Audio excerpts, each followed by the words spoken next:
नमस्कार मित्रों, गुरुकुल की इस व्याख्यानमाला में आप सब लोगों का स्वागत है। मैं doctor Pankaj Kumar Mishra, associate professor Saint Stephen's College, आप लोगों का स्वागत करते हुए अपनी इस श्रृंखला को, अपने इस व्याख्यान को आगे बढ़ाते हैं। अपना व्याख्यान मृच्छकटिकम के ऊपर चल रहा है। मृच्छकटिकम की जो पूर्व पीठिका है उसको जानने के बाद हम लोगों ने प्रथम अंक को जाना और उस प्रथम अंक के अवसान की ओर उनकी घटनाओं के आधार पर व्याख्या करते हुए आगे बढ़ रहे थे। और इसी क्रम में अंत में हम लोग वसंत सेना के द्वारा जो आभूषणों को न्यास रूप में रखा जाना था उसकी चर्चा कर रहे थे। हम एक बार देख लेते हैं कि प्रथम अंक की किन किन घटनाओं को हमने ध्यान में लाया है। चारुदत्त के द्वारा अपनी दरिद्रता का मार्मिक चित्रण, इसको जाना। शकार एवं विट के द्वारा वसंत सेना का पीछा किया जाना तथा मूर्खतापूर्ण बातें करना। उसी क्रम में हम लोगों ने कुछ शकार के एक विविध पक्षों को जाना। पीछा करने के अनंतर वसंत सेना चारुदत्त के घर में घुस जाती है। वहां पर भी एक घटना होती है जहां पर कि रदनिका के माध्यम से वसंत सेना का संवाद चारुदत्त से स्थापित होता है। वसंत सेना अपना आभूषण चारुदत्त को न्यास रूप में रखने देती हैं, जिसके ऊपर अभी विमर्श करना है और वसंत सेना का वापस अपने घर लौट जाना हम ये देखते हैं। जो आभूषणों को न्यास रूप में रखा गया था उसमें दो तीन बातें आई थी और चारुदत्त ने अपनी दरिद्रता का उदाहरण देते हुए यह स्पष्ट किया था कि भाई मेरे तो घर द्वार भी ठीक ठाक नहीं, गरीब हैं, और अगर कुछ ऐसा न्यास से आपके आभूषण की मैं रक्षा नहीं कर पाया आदि आदि इस तरह वो चर्चा करता है। तो बड़ी सुंदर एक तर्क के माध्यम से वसंत सेना उनको अनुनय के द्वारा राजी कर लेती है न्यास रखने के लिए। और वो बड़ा सुंदर वाक्य है कि पुरुषेषु न्यासाः निक्षिप्यन्ते न पुनर्गेहे, अर्थात न्यास घर में नहीं रखे जाते, न्यास पुरुषों के पास, व्यक्ति विशेष के पास रखा जाता है। घर तो आधार है, लेकिन भूमिका, उसका रक्षण, उसका संरक्षण, ये सारा का सारा जो है उस घर के मालिक अर्थात पुरुष के हाथ में होता है। तो वसंत सेना का यह तर्क चारुदत्त को अच्छा लगता है कि हाँ भाई, बात तो सही कही जा रही है कि पुरुषेषु न्यासाः निक्षिप्यन्ते न पुनर्गेहे। तो इसलिए वो न्यास रखने को तैयार हो जाता है। न्यास रखने के अनंतर मैत्रेय के साथ चारुदत्त वसंत सेना को उनके आवास गृह पर छोड़ने के लिए जाता है। उस रात में, सुनसान रात है, और घर से जब घर पे सी ऑफ करके छोड़ करके ये दोनों लौटते हैं तो किस प्रकार से ये उस मार्ग का वर्णन करते हैं, रास्ते का वर्णन करते हैं, उस रात का वर्णन करते हैं, वो बड़ा ही अनुकरणीय है, देखने योग्य है। क्योंकि मित्रों, जैसा हम बार बार जानते हैं कि साहित्य में समकालीन समाज का स्वाभाविक चित्रण होता है, वास्तविक चित्रण होता है। ये हम अति कल्पना नहीं कह सकते कि कवि ने बियॉन्ड द टाइम जाकर के कुछ सोचा हो। हाँ, कहीं पर बहुत सुंदर तरीके से सोचा जाता है, जो कि क्रांत दृष्टा होते हैं कवि, जो क्रांतदर्शी विचार होते हैं कवियों का। लेकिन वे भी जो विचार निकल कर आते हैं वो तात्कालिक सामाजिक पृष्ठभूमि के आधार पर वे आगामी विचार को प्रस्तुत करते हैं। खैर, ये तो थोड़ी सी गंभीर विवेचना हो गई। हम अभी मृच्छकटिकम के उस पक्ष को देखते हैं जिस पक्ष में हम मृच्छकटिकम के उस समाज की जो अब एक निरपेक्षता है, जो किसी भी प्रकार के वर्ण विभेद से युक्त समाज नहीं देखा जाता, उसका चित्रण हम यहाँ पाते हैं।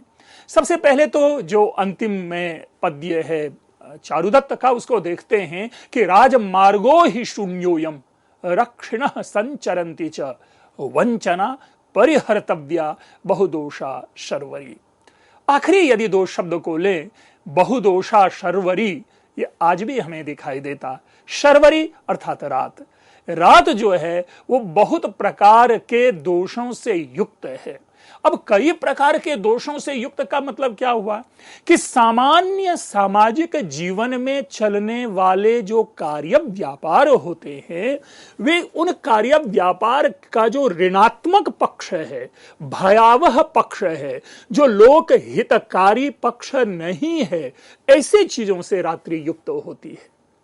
चोरियां, डकैतियां, छीना झपटी, धोखेबाजी आदि ऐसे कई प्रकार की चीजें हैं जो हम रात में ही देख पाते हैं बहुधा।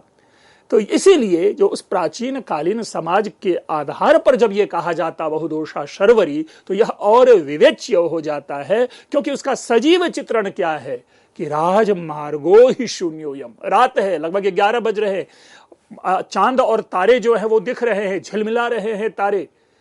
तो उस सुनसान सड़क पर चलते हुए जो चारुदत्त के विचार हैं वो यह है कि राजमार्गो ही शून्य, अयम राजमार्ग शून्यम, यानी यह जो रास्ता है, जिस राजमार्ग पर हम चल रहे हैं, वह शून्य है, अर्थात निर्जन है। कोई भी व्यक्ति उस रात में संचरण नहीं कर रहा। यहीं से तो भय उत्पन्न होता है। जब दूर दूर तक हमें कोई व्यक्ति अंधेरी रात में दिखाई न दे, तो वहीं पर प्रारंभ होता है भय, और जब भय प्रारंभ होता है तो भूत प्रेत आदि की परिकल्पना करने लगते हैं, चोर डकैत आदि की परिकल्पना करने लगते हैं, और कमजोर हृदय वाले जो व्यक्ति होते हैं वो हृदयाघात से युक्त हो जाते हैं। अस्तु, फिर है रक्षिणः संचरन्ति च, लेकिन एक व्यवस्था है राजा की ओर से। जो रक्षक हैं, जो मार्ग रक्षक हैं, जो राजा के जो अनुचर हैं, अनुयायी हैं, सेवक हैं, वे मात्र केवल रास्ते पे चलते हुए दिखाई दे रहे हैं, अर्थात आम जन की भलाई के लिए जो नियुक्त प्रहरी हैं, जो सिक्योरिटी पर्सनल कहते हैं जिसे, वे टहलते हुए, घूमते हुए, राउंड लेते हुए दिखाई दे रहे हैं। इसके बाद वंचना परिहर्तव्या, इसीलिए हे मित्र मैत्रेय, जो किसी भी प्रकार की जो वंचना है, ठगी है, छीना झपटी है, भय है, आक्रमण है, उनसे रुकना चाहिए, क्योंकि बहुत दोषा ही सर्वरी, जल्दी से चलो, घर चलते हैं, किसी अन्य कार्यों में ना लगते हैं कि पता नहीं रास्ते में कब कौन सी क्या घटना घट जाए। तो ये उस काल को इंगित करता है, उस सामाजिक व्यवस्था की ओर इंगित करता है, जहां पर रात्रि जो है वह सुरक्षित नहीं देखी जा रही। आज के महानगरों की तरह प्राचीन कालीन जो है महानगर की, चाहे उज्जैनी की सड़क हो या पाटलिपुत्र की सड़क हो या किसी उस समय के किसी विशिष्ट नगर के राजमार्ग हो, वो भी सुरक्षित नहीं है। इससे पूर्व हमने इसी सामाजिक व्यवस्था को विट के स्टेटमेंट से आपके सामने रखने का प्रयास किया था। विट जो कि एक चरित्र है, और विट का वह चरित्र वस्तुतः जो समग्र, जो मैंने निरपेक्ष शब्द, जो समाज जो वर्ण भेद से निरपेक्ष है, जहां पर किसी भी प्रकार की अनटचेबिलिटी नहीं है, और जहां पर हम किसी भी प्रकार की अस्पृश्यता नहीं देख रहे, उस समाज को हम यहां पाते हैं। यह समाज की परिकल्पना नहीं है, यह समाज का यथार्थ है, उस समाज का चित्रण है। अर्थात 5वीं 6वीं शताब्दी का जो शूद्रक कालीन या मृच्छकटिकम कालीन समाज जो है, हम उस समाज को पाते हैं जहां क्या देखते हैं कि एक सरोवर ऐसा सरोवर है जहां पर कि विद्वज्जन, ब्राह्मण, मूर्ख, नीच वर्ण अर्थात जो निम्न वर्गीय जो मनुष्य हैं, वे सारे एक ही साथ उस सरोवर में स्नान करते हैं। कहां है मित्र भेद, कहां है किसी भी प्रकार का पूर्वाग्रह? अन्यथा यदि शास्त्रीय दृष्टि से परिकल्पना करें तो जो हमारे ऊपर आरोपण किया जाता है कि इस जल का कोई स्पर्श कर ले तो वह जल पेय नहीं रह जाता, लेकिन यहां तो स्नान तक कर रहे हैं। और कौन शब्द प्रयोग किया है? द्विजवर अर्थात ब्राह्मण श्रेष्ठ, और कौन? विचक्षण अर्थात शास्त्र पारंगत विद्वान, जिसको कह सकते हैं कि बुद्धिजीवी, ऐसे व्यक्ति, और साथ में मूर्ख और वर्णाधम स्नान कर रहे हैं सरोवर में। तीसरी पंक्ति को अगर आप देखें कि ब्रह्म क्षत्र विशस्तरंति च यया नावा तयै तरे, कि जो ब्राह्मण हैं, क्षत्रिय हैं और वैश्य हैं, ये सारे के सारे एक ही नाव से नदी को पार करते हैं, सरोवर को पार करते हैं। यानी जिस प्रकार आज के हम महानगरीय बसों में हर वर्ग के प्राणी को पाते हैं, जहां किसी भी प्रकार का वर्ग भेद और वर्ण भेद नहीं दिखाई देता, भारतीय समाज का यथार्थ चित्रण जहां दिखाई देता, उसी प्रकार का समाज हम देखते हैं। मित्रों, हम एक पक्ष को लेकर के उस समाज की आलोचना करने लगते हैं। कुछ ऐसे भी आह्लादक पक्ष है जिसे हमें लोगों के सम्मुख लाना चाहिए। यह एक ऐसा समाज है जो समाज सबके कल्याण की परिकल्पना करता है, सर्वे भवन्तु सुखिनः की बात करता है। वहां पर कहीं नहीं लिखा है कि द्विजाः भवन्तु सुखिनः या क्षत्रियाः भवन्तु सुखिनः या वैश्याः भवन्तु सुखिनः। सर्वे शब्द है जो समाज के हर प्राणी को अपने अंतर्गत समाहित किए हुए है। मृच्छकटिकम भी कदाचित उसी समाज की व्यवस्था को हमारे सामने प्रस्तुत करता है। हम उलझे रहते हैं अलंकार विश्लेषण में और साहित्यिक विमर्श में। जो साहित्य लिखे जाने का जो प्रयोजन है, हम उनसे भटक जाते, और यही कारण है कि ऐसी चीजों को हम अपने समक्ष एक डिस्कोर्स में, परिचर्चा में नहीं ला पाते। तो ये वो मृच्छकटिकम है जो वस्तुतः हमारे लिए एक आईना है, जहां किसी भी प्रकार का विभेद नहीं दिखता। मित्रों, तो इसी प्रकार यह अंक जो है समाप्त होता है। वसंत सेना को छोड़ने के बाद, उनको घर पहुंचाने के बाद, मैत्रेय और चारुदत्त इस प्रकार वर्णन करते हुए अपने घर में प्रवेश करते हैं, और यहीं से प्रथम अंक खत्म होता है। और आज फिर हम प्रारंभ करते हैं द्वितीय अंक। ये जो द्वितीय अंक है, अगर आप सही अर्थों से देखें तो कई सारी बातों का बीज, कई सारी बातों की सूचना, और आगे जो आने वाली घटित होने वाली घटनाएं हैं, उन घटनाओं का जो सूत्र है अलग अलग से, वो सब यहीं पर हों। जिस प्रकार रथ में जुते हुए घोड़े के लगाम होते हैं कि अगर 7 घोड़े हैं तो 7 लगाम होंगे, उसी प्रकार इस मृच्छकटिकम में जो आने वाली जो बड़ी बड़ी घटनाएं हैं, उन बड़ी बड़ी घटनाओं का जो संकेतक रूप है, वह हमें द्वितीय अंक में प्राप्त होता है। चाहे वो आर्यक पालक की घटना की बात हो, चाहे वो वसंत सेना और चारुदत्त के प्रेम और अभिसार की बात हो, वे सारे के सारी घटनाएं हम इसे द्वितीय अंक में पाते हैं। तो सर्वप्रथम इनिशियली हम इसे द्वितीय अंक की समग्र जो विशेषता है, जो कुछ हाइलाइटिंग, जो स्ट्राइकिंग पक्ष है, हम उसे आपके सामने प्रस्तुत कर देते हैं ऑब्जेक्टिवली, ताकि उस वस्तुनिष्ठात्मकता के कारण आप द्वितीय अंक की समग्रता को अपने में समाविष्ट कर सकते हैं। इस अंक का नाम है द्यूतकर संवाहक। नाम से ही स्पष्ट है, ये 2 चरित्र हैं इसमें। द्यूतकर एक जुआ खेलने वाला है, संवाहक वो भी जुआरी है, बाद में भिक्षु बनेगा आदि। तो इस प्रकार से यह उन्हीं दोनों की प्रमुख घटनाएं कह सकते हैं। मार पीट, छीना झपटी, जुआ खेलना, जुए में हारना, जो गली चौराहे की कहानी है, घटनाएं हैं, हम इसको इसमें देखते हैं। और तदनुसार इसी आधार पर इस अंक का नामकरण द्यूतकर संवाहक पड़ा। इससे पूरे अंक का अगर हम स्थान देखें कि सारी जो भी घटनाएं घटती हैं, चाहे वो संवाद हों, चाहे वो जैसा हमने कहा लड़ाई झगड़े हों, तो मूलतः 2 जगहों पर यह घटना घटित दिखाई देती है। एक है राजमार्ग और दूसरा है वसंत सेना का घर। ये बार बार राजमार्ग शब्द जो मृच्छकटिकम में प्रयोग में आया है, ये हमारे लिए कभी कभी विवेच्य हो जाता है। यह राजमार्ग है क्या? क्या राजा के घर तक जाने वाला मार्ग है, या राजा के संरक्षण में बनाए जाने वाले उस काल के जितने भी मार्ग हैं उनको राजमार्ग कहा जाता है? मैं व्यक्तिगत अपनी जो इसमें व्याख्या करता हूं कि यह राजमार्ग कोई ऐसा मार्ग नहीं है जो कि राजा के घरों तक जाने वाला होगा। क्यों? क्योंकि उसी राजमार्ग पर कहीं ना कहीं वसंत सेना का घर है, और वसंत सेना जो है वह गणिका है, और प्रायशः अगर आप देखेंगे तो गणिकाओं का घर किसी भी नगर के मध्य में नहीं होता। तो इस दृष्टि से मुझे ऐसा लग रहा है कि ये जो राजमार्ग है वे सारे वे मार्ग हैं जो राजाओं के द्वारा सुरक्षित और संरक्षित रखे जाते होंगे। दूसरा, अगर पूरे नाटक की जो घटनाएं हैं, उनका जो घटना चक्र है, वे किन किन कालों में घटित होते हैं, उस दृष्टि से अगर आप देखें तो ये समग्र रूप से ये पूरी की पूरी द्वितीय अंक की घटना मैक्सिमम अगर आप कहीं इसको एक्सटेंड करते हैं तो वो 6 से 7 घंटे तक की घटना है।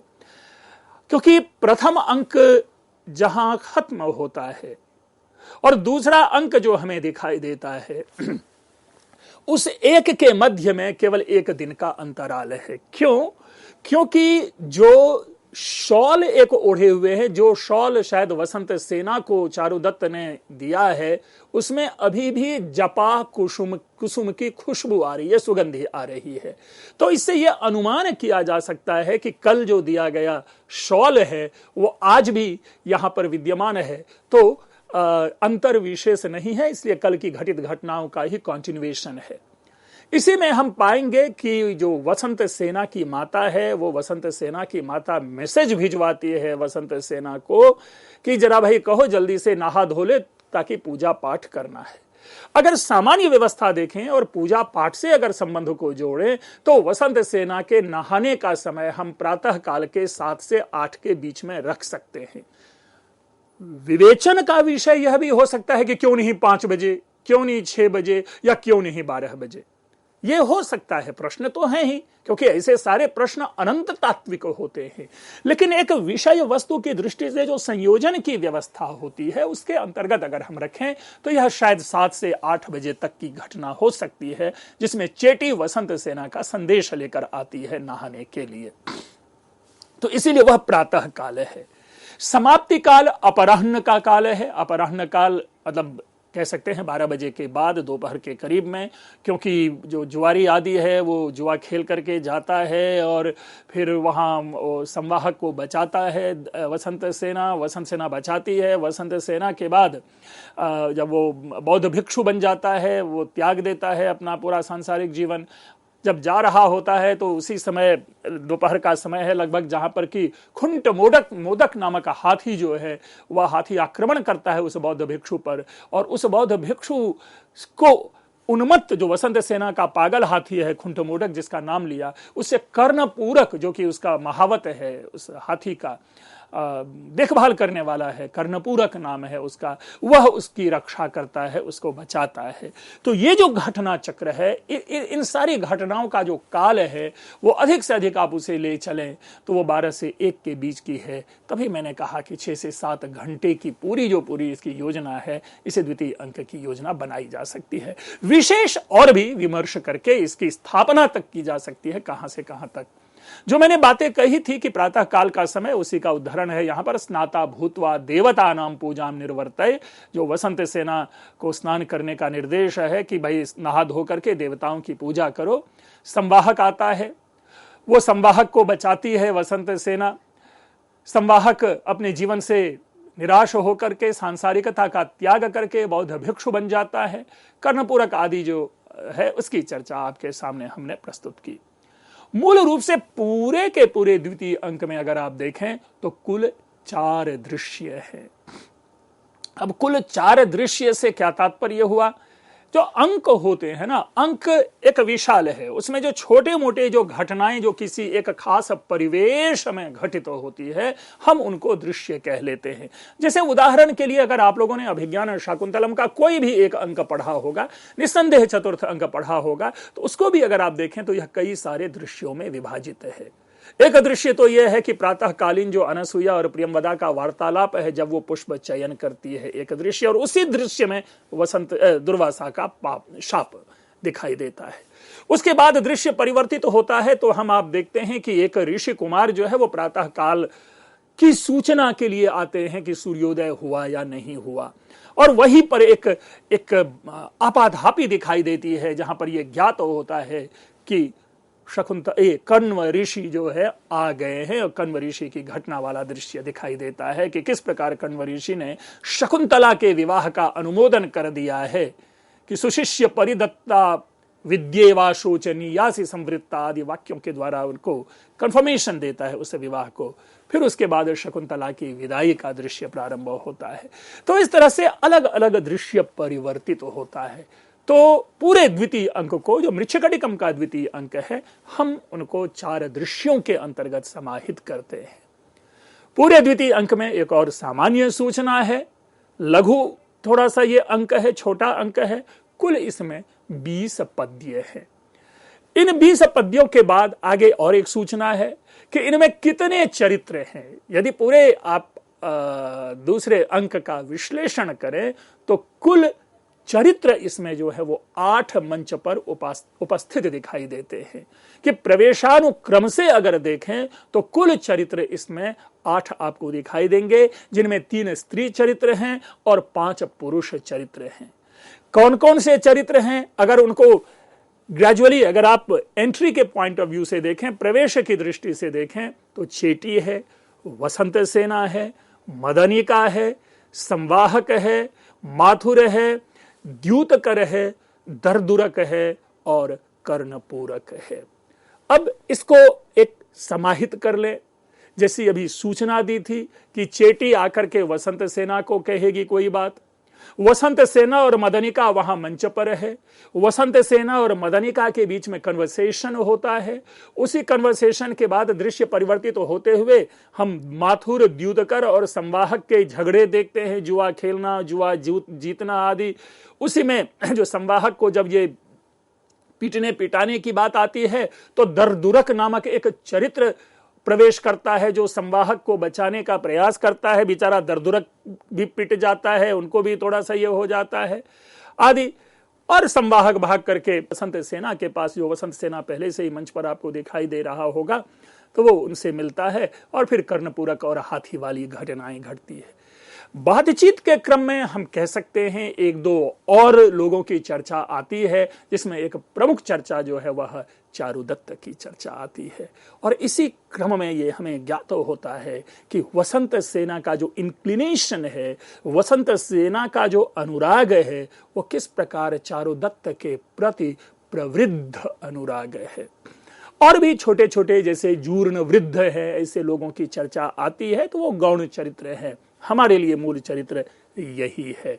चारुदत्त यद्यपि मंच पर विद्यमान नहीं है, लेकिन चारुदत्त के द्वारा प्रसन्नता पूर्वक जब कर्णपूरक संवाहक यानी बौद्ध भिक्षु को बचाता है, तो चारुदत्त उसे पारितोषिक में देता है कर्णपूरक को कुछ। तो ये घटनाएं जो है सुनाई पड़ती है, सुनी जाती है वसंत सेना के द्वारा, और वसंत सेना दौड़ी दौड़ी अपने बालकनी से उसे चारुदत्त को देखने के लिए आती है। ये अनुराग और अनुराग का आकर्षण है, जिसमें कि न केवल चिंतन बल्कि प्रियतम का दर्शन भी महत्वपूर्ण बन जाता है।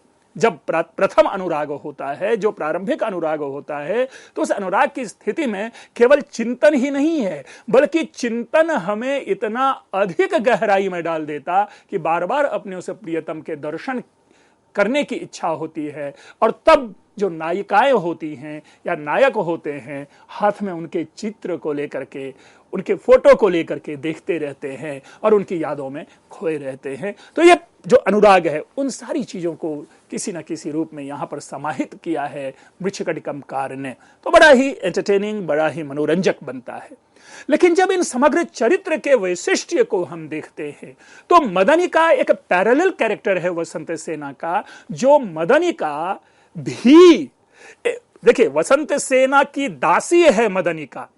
इन दैट सेंस वसंत सेना से भी अवर कोटि की नायिका हुई, और चूंकि यह वसंत सेना के साथ गणिका गृह में रहती है, तो वो भी उसी रूप में वहां पर देखी जाएगी। लेकिन इसका भी प्रणय संबंध चल रहा है एक से, और वह कौन है? तो वह भी एक ब्राह्मण है, शर्विलक। वो ब्राह्मण जो कि चोरी का काम करता है, सेंधमारी का काम करता है। तो ये पैरेलल जो प्रणय की 2 समानांतर कथा इसमें चलती है। संवाहक, माथुर, द्यूतकर, इसकी चर्चा हुई। लेकिन एक सबसे बड़ी चर्चा का विषय जो है वो है दरदुरक नामक चरित्र। यद्यपि दरदुरक नामक चरित्र बहुत ही महत्वपूर्ण कैरेक्टर के रूप में अगर हम कहें तो नहीं है मृच्छकटिकम का, लेकिन यह महत्वपूर्ण तब बन जाता है जब हमें यह ज्ञात होता है कि दर्दुरक एक माइनर कैरेक्टर है, यह एक गौण चरित्र है, यह एक प्रधान चरित्र नहीं है, और यह दर्दुरक संस्कृत बोलता है, प्राकृत नहीं बोलता। तो उस वर्जना, उस पारंपरिक जो भ्रम है, उसके ऊपर भी दर्दुरक नामक चरित्र जो है वह एक, उससे हम कहते हैं कि आम व्यक्ति भी संस्कृत बोलते थे, नाटक में केवल गौण, नाटक में केवल निम्न वर्गीय चरित्र ही संस्कृत नहीं बोलते थे, यह भी स्थापित होता है यहां पर दर्दुरक नामक चरित्र से। अस्तु मित्र, इस चर्चा को हम लोग पुनः आगे बढ़ाएंगे और इस चर्चा को इसी प्रकार गत्यात्मकता देते हुए आप लोगों के सामने कुछ नूतन विमर्श प्रस्तुत हम करते रहेंगे। आप लोगों ने ध्यानपूर्वक सुना, आप लोगों का बहुत बहुत धन्यवाद।